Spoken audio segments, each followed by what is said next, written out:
প্রদীপ জ্বালানোর কাজ বড়ই আনন্দদায়ক। উজ্জ্বলতার এই শিখা যেন আত্মার মধ্যে গিয়ে মনে উল্লাস ভরে দেয়।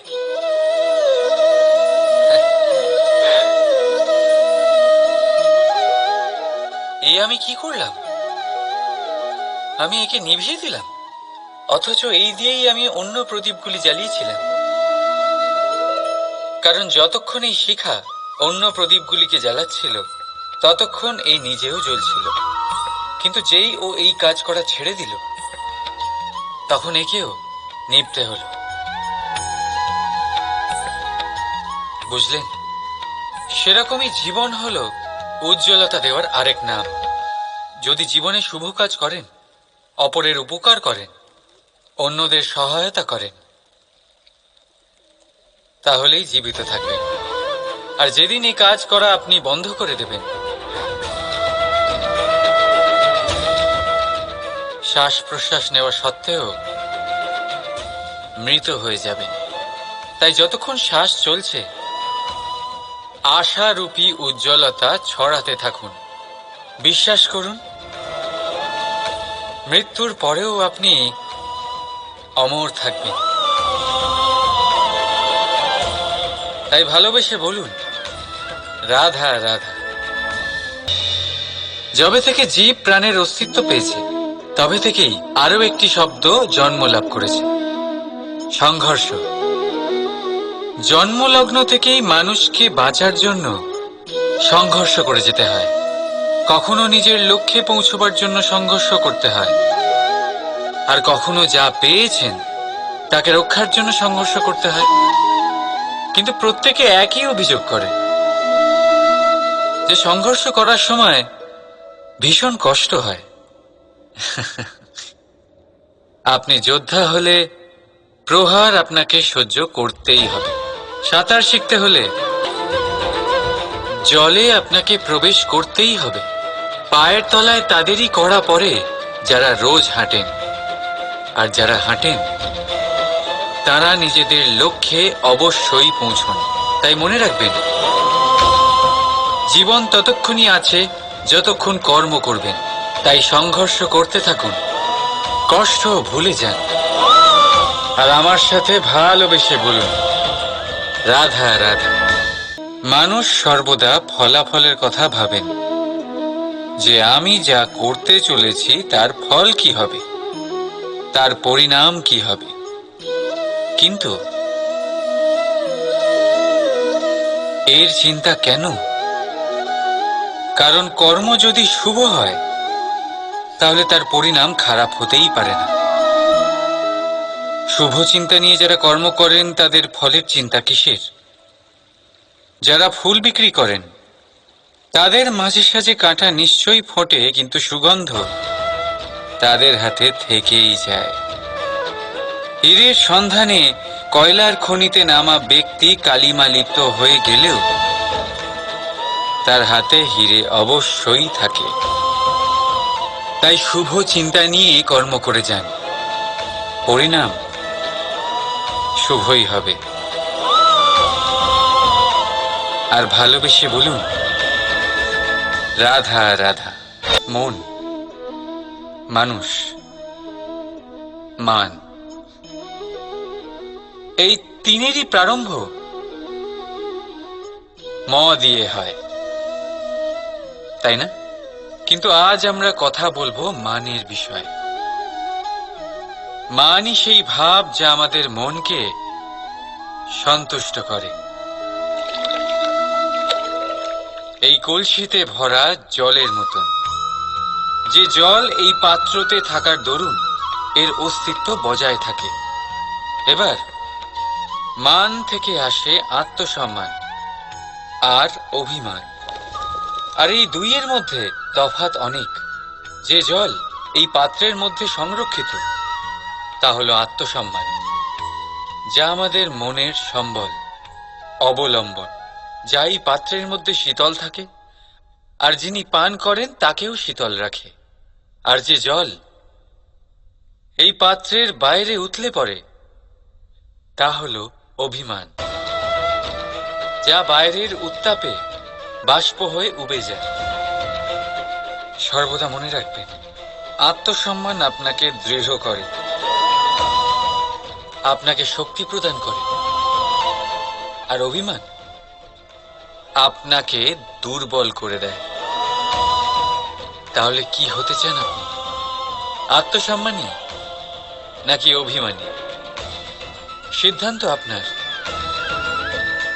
রাধা রাধা।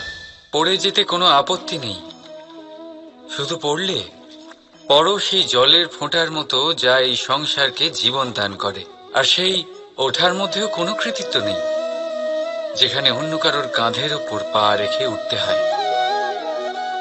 নিজের অস্তিত্ব হারাতে কোনো ক্ষতি নেই, যদি তা সেই বীজের মতো হয় যা এক নতুন গাছের অস্তিত্বকে জন্ম দেয়। কিন্তু সেই অস্তিত্বের জন্মে কি লাভ যা অন্য কারোর স্বপ্নকে নস্যাৎ করে তৈরি হয়? ক্রোধে খারাপ কিছুই নেই, যদি তা কোনো দুষ্টকে সঠিক পথে চালনা করে। কিন্তু সেই মেনে নেওয়া, সেই দয়ায় কি লাভ যা আপনাকে দুর্বল করে? অর্থাৎ খারাপ বা ভালো কর্ম হয় না, শুধু সেটা কখন, কোন স্থানে, কিভাবে করা হবে সেই সিদ্ধান্ত খারাপ বা ভালো হয়। সঠিক সময় করলে তা হয় গুণ, নয়তো হয় খুন, যা আপনাকে ভিতরে ভিতরে নষ্ট করে দেবে। রাধা রাধা। সব থেকে ভালো যুদ্ধ সেটাই যা কখনো লড়াই হয়নি, অর্থাৎ বোঝাপড়া, সন্ধি। সব আবশ্যক পরিস্থিতিকেই শুভ করা যায়। নিজের থেকে শক্তিশালীর সাথে যিনি সন্ধি করেন তিনি বিদ্বান, নিজের সমকক্ষের সাথে যিনি সন্ধি করেন তিনি গুণবান, আর নিজের থেকে দুর্বলের সাথে যিনি সন্ধি করেন তিনি দয়াবান। একটা যুদ্ধ আপনার একাধিক শত্রু তৈরি করতে পারে, কিন্তু একটা মীমাংসা আপনাকে একটা বন্ধু দিতে পারে।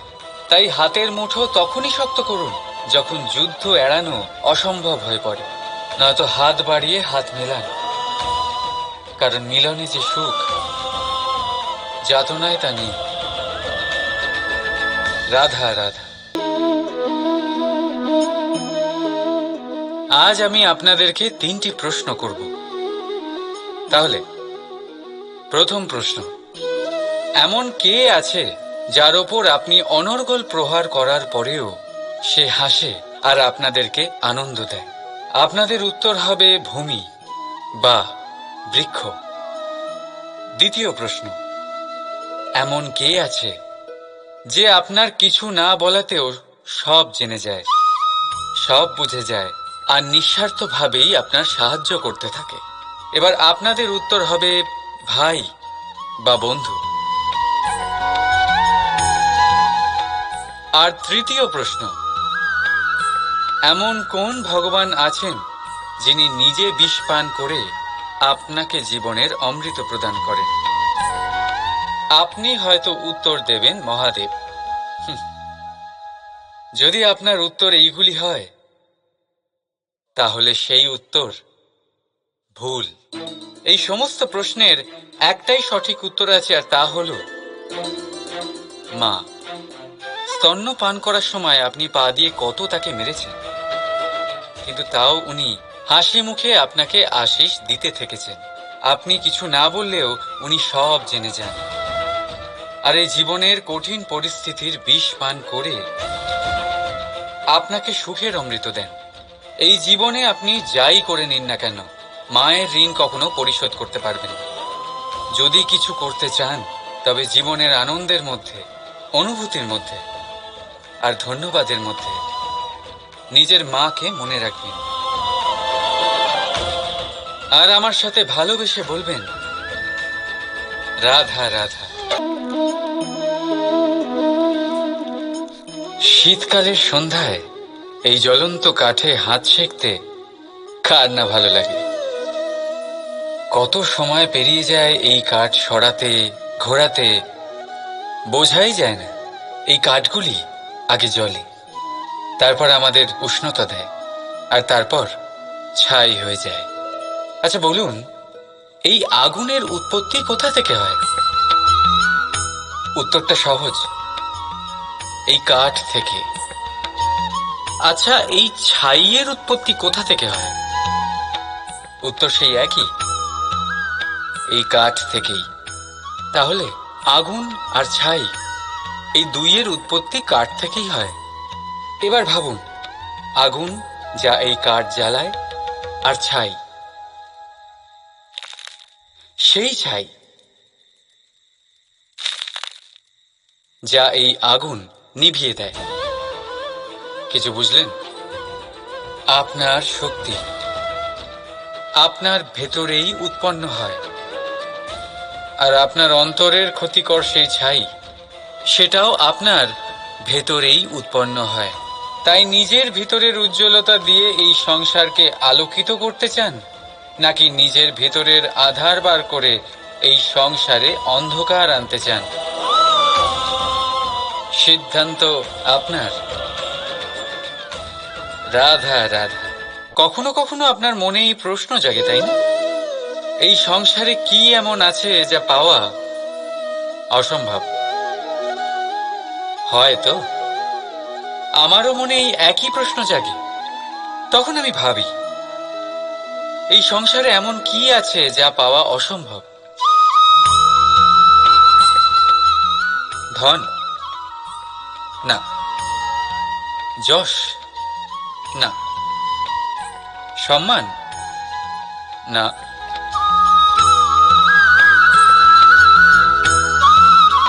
প্রেম? না। তাহলে কি আছে এমন যা পাওয়া অসম্ভব? ভেবে দেখুন। উত্তর হলো স্বয়ং নিজের ভুল, স্বয়ং নিজের দোষ, যা কেউ কখনো পায় না। আর কেউ যদি তা পেয়েও যায়, সেই ব্যক্তি নিজের ভুল কখনোই স্বীকার করতে চায় না। কিন্তু যে ব্যক্তি নিজের ভুল স্বীকার করে, নিজের দোষ স্বীকার করে,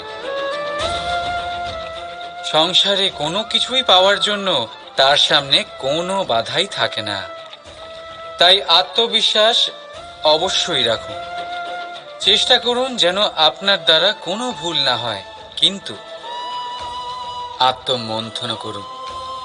আর যদি আপনার কোনো ভুল হয়েও যায়, তাহলে তা স্বীকার করুন, তা শুধরে নেওয়ার চেষ্টা করুন। আপনার জীবন পরম আনন্দে ভরে যাবে।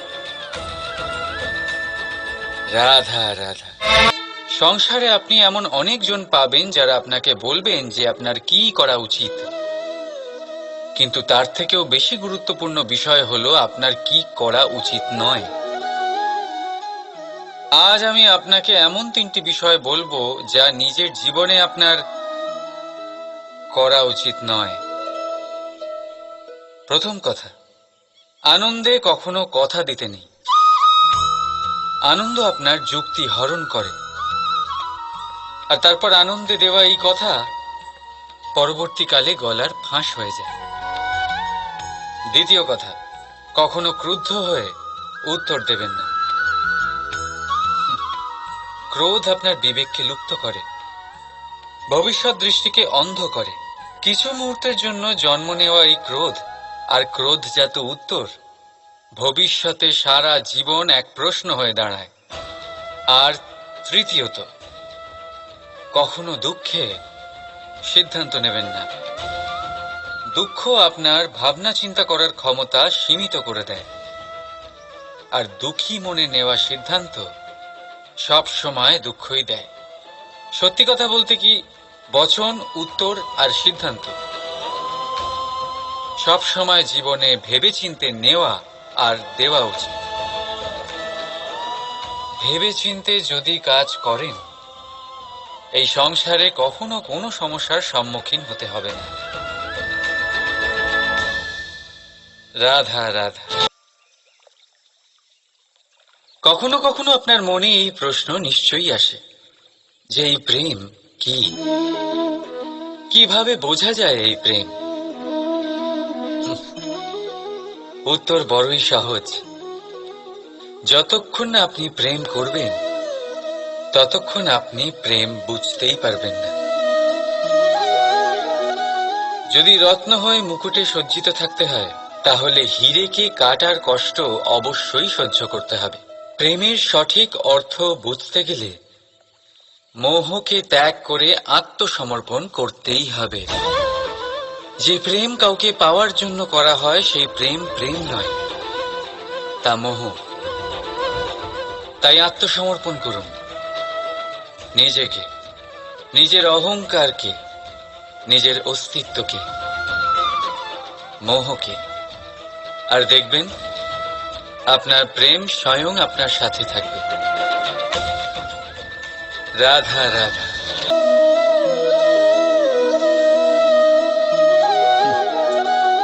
জীবনে কোনো এক লক্ষ্য প্রাপ্ত করতে গেলে মানুষ দুটি ভাব নিয়ে এগিয়ে চলে। প্রথম, নিজের লক্ষ্যে পৌঁছানোর নিশ্চয়তা, আর দ্বিতীয়, নিজের লক্ষ্যে পৌঁছানোর পথ। সবাই এটাই করেন, কিন্তু সবাই নিজের লক্ষ্যে পৌঁছতে পারেন না। কেন? কারণ লক্ষ্যে যখন পৌঁছানো যায় না, মানুষকে কিছু বদলাতে হয়। কেউ নিজের নিশ্চয় লক্ষ্য বদলে ফেলেন, কেউ নিজের পথ।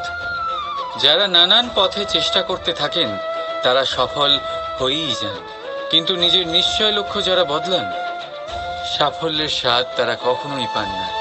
তাই নিজের নিশ্চয় লক্ষ্য কখনো বদলাবেন না, কারণ নিশ্চয় লক্ষ্য হারালে পূর্ণিমার রাতেও চন্দ্রগ্রহণ দেখা যায়।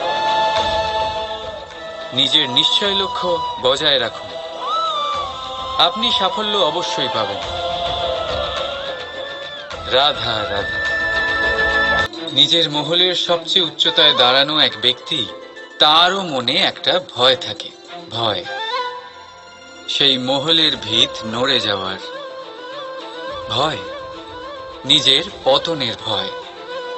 আর সেই কারণেই সেই উচ্চতার সম্পূর্ণ আনন্দ সে উপভোগ করতে পারে না। কিন্তু আপনি কি কখনো কোনো গাছের ডালে বসে থাকা কোনো পাখিকে দেখেছেন? সেই ডাল ভেঙে গেলেও তার পড়ে যাওয়ার ভয় থাকে না। কেন? কারণ তার নিজের ডানার ওপর বিশ্বাস আছে।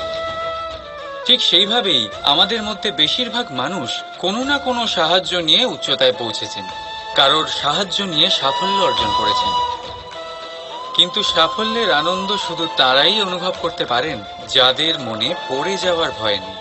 তাই কারোর সাহায্যের ওপর নয়, নিজের সামর্থ্যের ওপরে বিশ্বাস রাখুন। রাধা রাধা।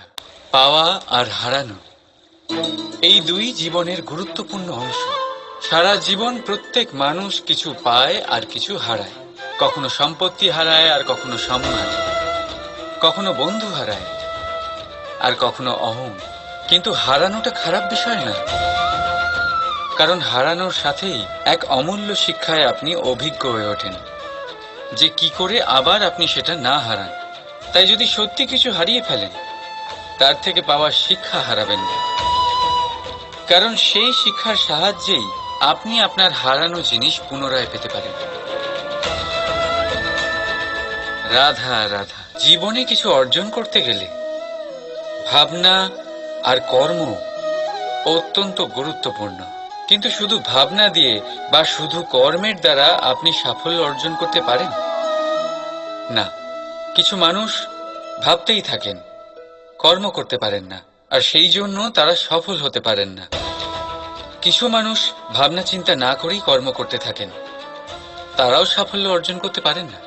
তাহলে মনে রাখবেন, গাছ কাটতে হলে কুঠারের বারংবার প্রহারের সাথে সাথেই সেই কুঠার কোন দিকে মারা হচ্ছে সেই খেয়ালও অবশ্যই রাখতে হবে। ভাবনা আর কর্ম, এই দুইয়ের সঠিক সংমিশ্রণ হলে আপনি অবশ্যই সাফল্য পাবেন। রাধা রাধা। আমরা মানুষেরা কতটা জেদি হই। একবার লক্ষ্যে দৃষ্টি স্থির করে নিলে তা পাওয়ার জন্য মন প্রাণ লাগিয়ে দিই, কিন্তু সেই লক্ষ্যে পৌঁছবার ব্যস্ততায় সেই পথ চলার আনন্দ পেতেই ভুলে যাই। নিজের স্বাস্থ্য নষ্ট করে দিই অর্থ অর্জন করতে গিয়ে, আবার সেই অর্থই নিজের স্বাস্থ্য শুধরবার জন্য ব্যবহার করে ফেলি। বুঝুন, দেখুন, ইচ্ছে খারাপ নয়, কিন্তু ইচ্ছে পূরণ করার চেষ্টায় ওই পথে আনন্দ পেতে ভুলে যাওয়া, এই তো মূর্খতা। যা নেই তা পাওয়ার চেষ্টা আপনি অবশ্যই করুন, কিন্তু যা আছে তার সম্পূর্ণ আনন্দ থেকে বঞ্চিত থাকবেন না।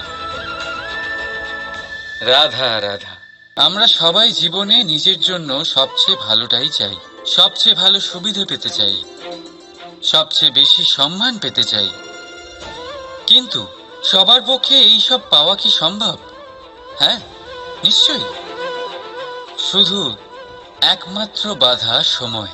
আমাদের জীবনের কোনো স্থায়িত্ব নেই, তাই যদি সময়ের সদ্ব্যবহার করেন তাহলে একটু সুবিধে হতে পারে।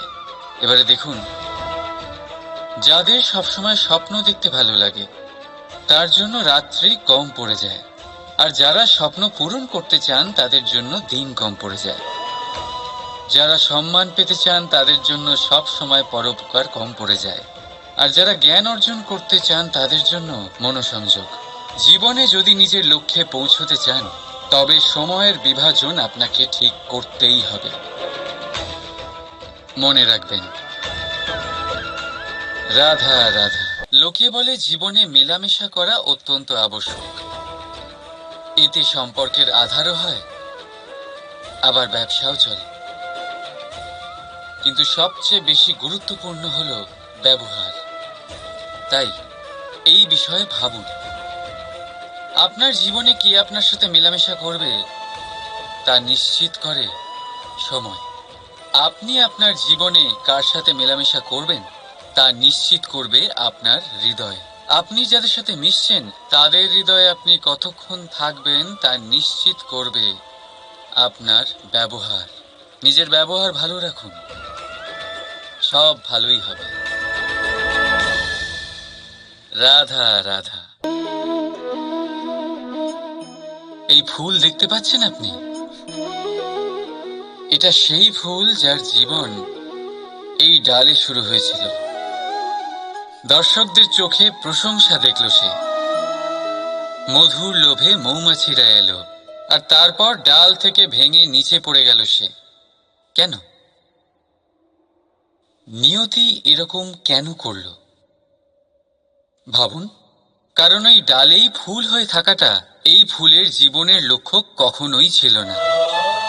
এবার এই ফুল হয় দেবতাদের সজ্জায় ব্যবহৃত হবে, নয় কোনো কন্যার গয়নায় গাঁথা হবে, আর নয় কারোর প্রেম প্রদর্শনের মাধ্যম হবে।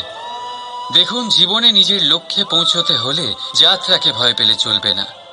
নিজের অস্তিত্ব তৈরি করতে হলে তাদের ছায়া থেকে আপনাদের দূরে যেতেই হবে যারা আপনাকে অস্তিত্ব প্রদান করেছেন। এটাই জীবনের নিরন্তর সত্য। রাধা রাধা।